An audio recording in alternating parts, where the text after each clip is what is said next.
Can your network make you a luckier person? I'm Greg. I'm the Introverted Networker. And today we're going to talk about this. And I'm going to tell you why I think, your network can make you luckier. The concept of luck in networking isn't something I've really seen, but I have heard people talk about how you can increase your luck surface area. And what this means is basically you put yourself in positions where luck will seem to happen to you. And people call this luck, people call it serendipity.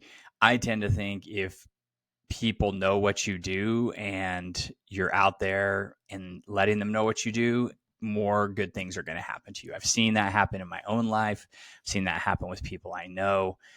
People think that you get lucky when some sort of opportunity comes your way, and they don't realize that you've been working on laying the groundwork for those opportunities through your networking all along. Well, let's talk a little bit about this luck surface area idea. And you can go search that on the internet and find a bunch of different websites that talk about mental models of luck surface area. But I first heard the term from Sahil Bloom, who writes the Curiosity Chronicle, its weekly newsletter. Awesome ideas there that he shares, always sort of very thought-provoking ideas, and mostly about how to live a better life, how to be more productive, how to make sure you're balanced and focused. That was the first place I heard about the idea of luck surface area, or increasing the surface area for luck. So that's what you're trying to do, is increase the chances that something good or lucky is going to happen to you. So instead of just sitting around at home and not talking to people, if you're out there and you're having conversations, there's a good chance that opportunities are going to come your way. He doesn't really talk about that specifically in his newsletter about this, but he does mention sending out direct messages or reaching out to people, taking a chance on trying to connect with people. And if you've followed this newsletter, podcast, videos, I don't really like the idea of cold outreach. I think you can increase your luck surface area through different ways of networking. And again, part of this is it feels like luck. It's not lucky. It's putting yourself in the best possible position to be available or be around or be thought about when opportunities come up.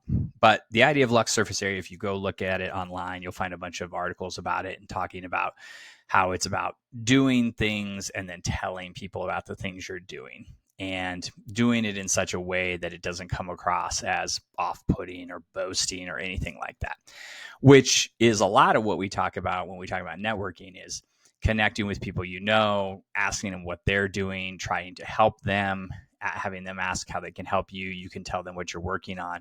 And when they know that, then they can connect you with opportunities.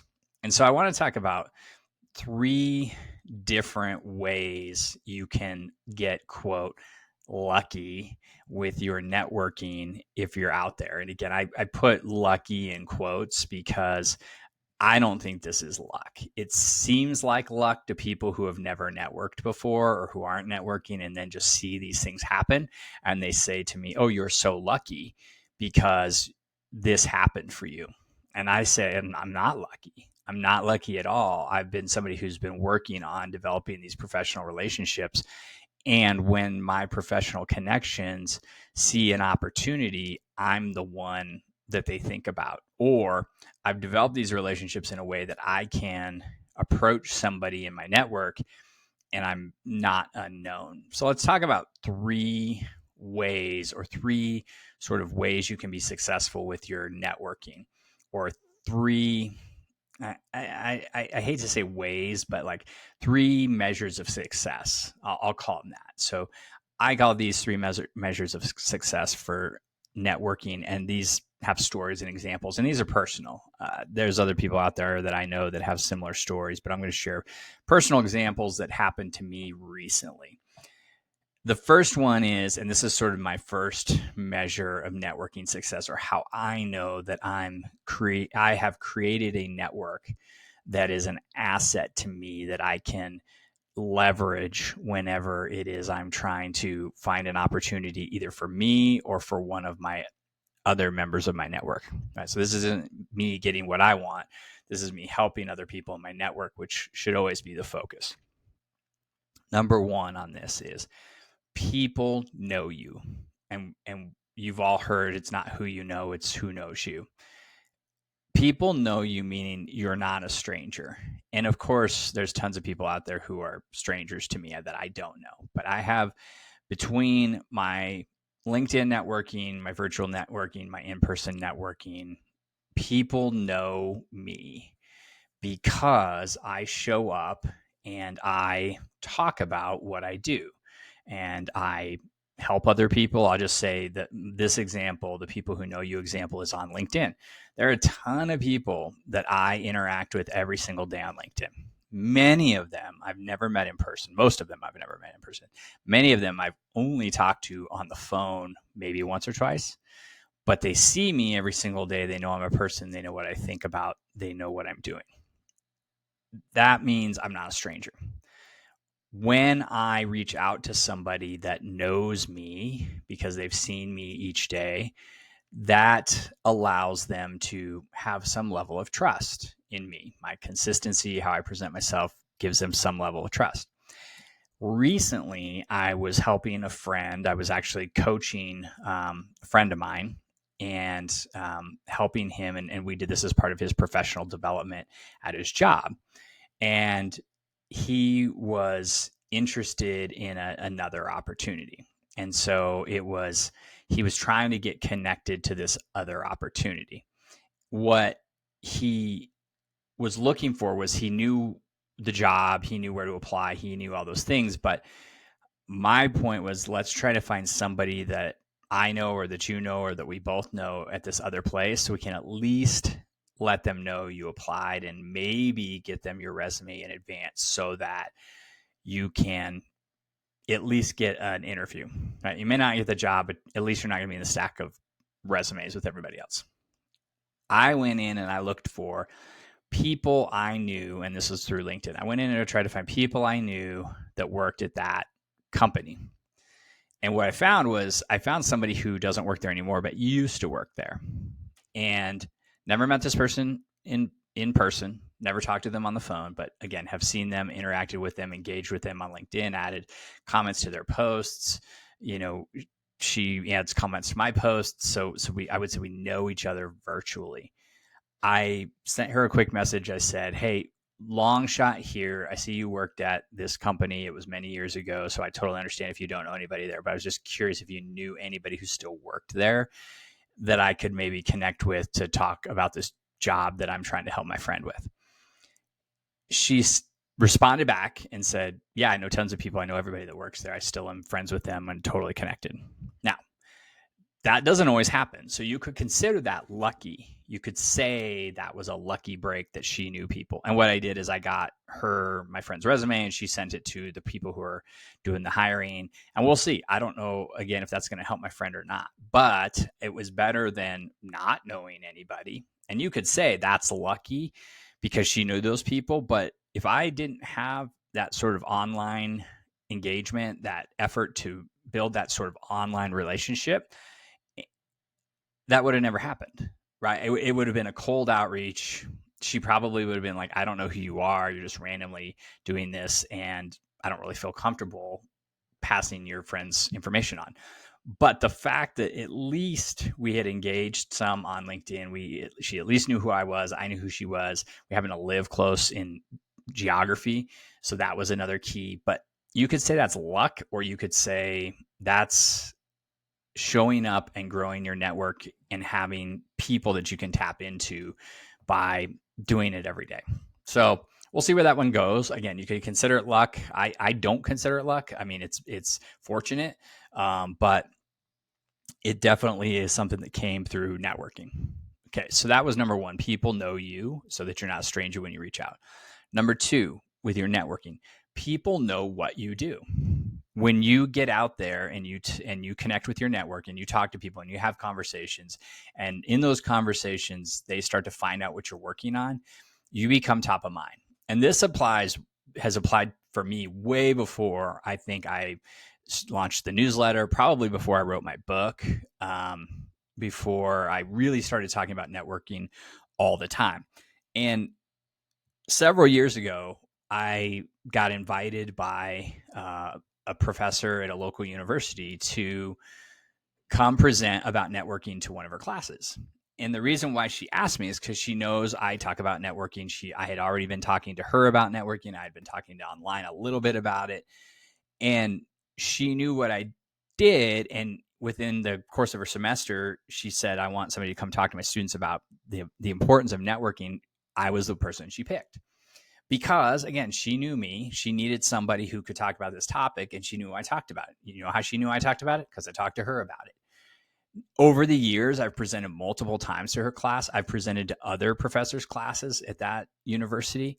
I have presented to a lot of different uh, corporations and groups and things like that. I get invited on podcasts to talk about this.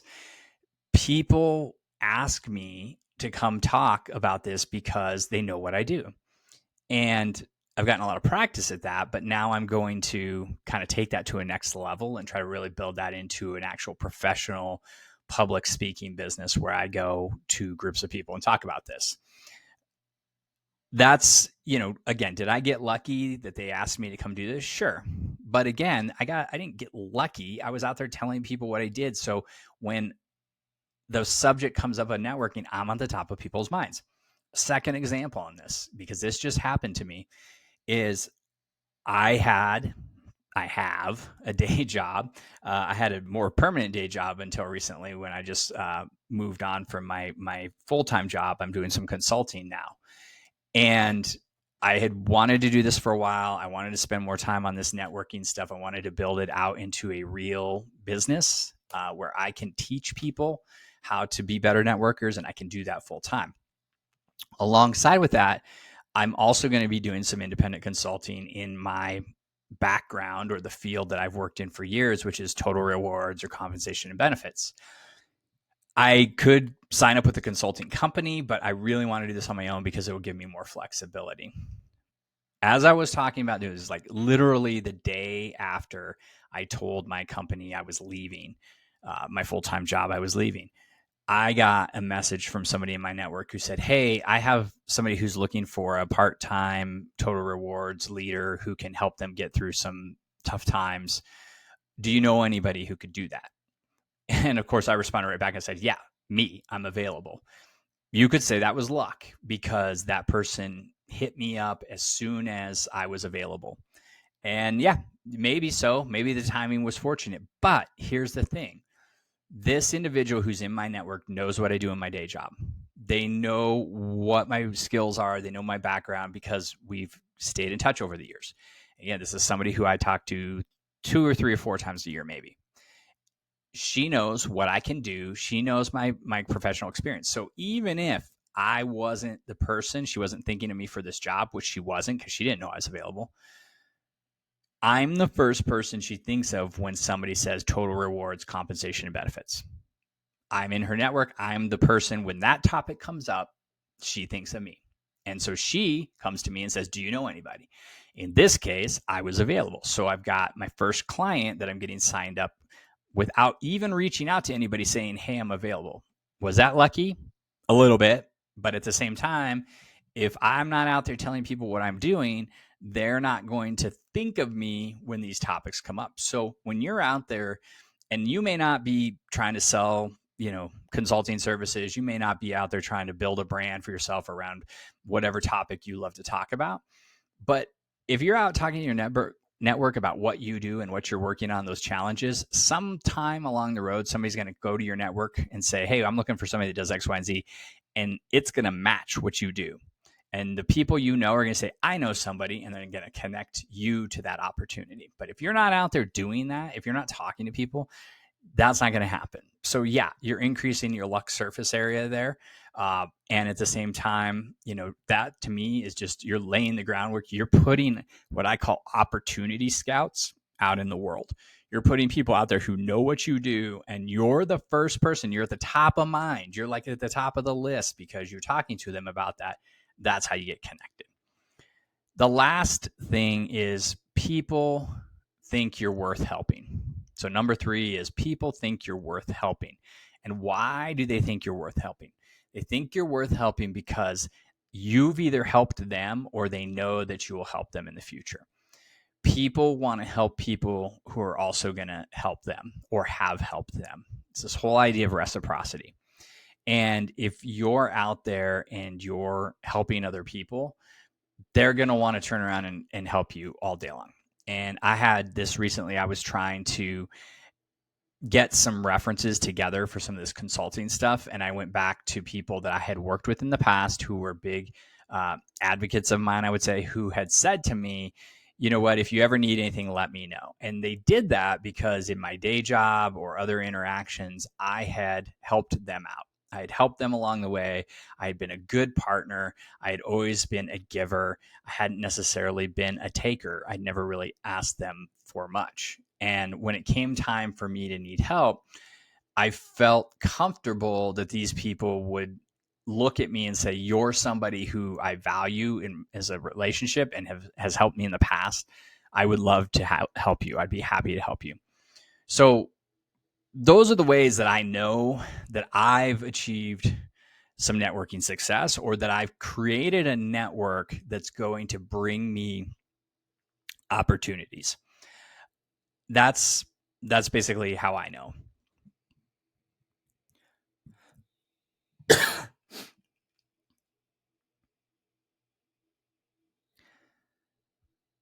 And that's what I would recommend for you in terms of thinking about how you're approaching your networking. Think of these as sort of networking goals. You want to be somebody that people know because you show up consistently and you're out there. You want to be somebody that people know what you do, meaning they know what you work on, they know what your expertise is because you're building it into your conversations. Not bragging, not boasting, not out there like self-promoting, but you're just talking about it. Here's what I do. And the last thing is you're a person who's worth helping. It means that you've helped other people first. And when you've done that, people are going to want to help you in return. When you've got those 3 things in your networking and your network, there's no limit to what sort of opportunities you can tap into. And some people will call that luck, but I just call that growing a circle of professional relationships that's willing to help you, and in return, you're going to help them. So those are my thoughts on luck and networking, how it can play into your networking, how you can think about it. And instead of thinking, you'll feel like when you've got your network to the place, those 3 things I described, you'll be like, lucky things are going to happen to you all the time. You're going to not think they're luck, but everybody else will. So hopefully that helps you think about it a little differently. I'm Greg. I'm the Introverted Networker. Have a great week. Go out there, meet some new people. Remember, always be connecting.